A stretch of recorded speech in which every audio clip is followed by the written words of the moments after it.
जय शिवराय मित्रांनो, सगळ्यात पहिल्यांदा तुम्हाला अलर्ट मोशन हे ॲप्लिकेशन ओपन करून घ्यायचे आहे। ओपन केल्यानंतर आपला बिटमार्क हा प्रोजेक्ट ओपन करायचा आहे। तर मित्रांनो, प्रोजेक्ट ओपन झाल्यानंतर आपल्याला काही नाही करायचे, फक्त तुमचे फोटो ॲड करायचे आहे। बाकी सर्व प्रोजेक्टमध्ये आपण सगळे मटेरियल आपण दिलेले आहे।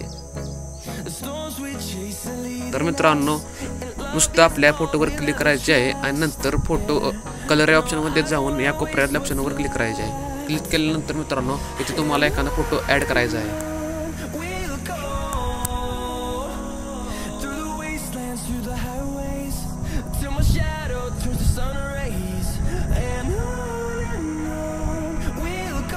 इथे मित्रांनो एक फोटो मी ॲड करतो।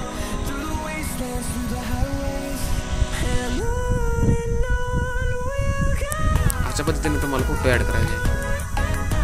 सर्व असे फोटो ॲड केल्यानंतर सॉन्ग आपल्याला मटेरियलमध्ये मिळून जाईल। तर मित्रांनो, असा व्यवस्थितपणे व्हिडिओ एडिट करून झाल्यानंतर तुम्हाला एक्सपोर्टवाल्या ऑप्शनवर क्लिक करायचे आहे।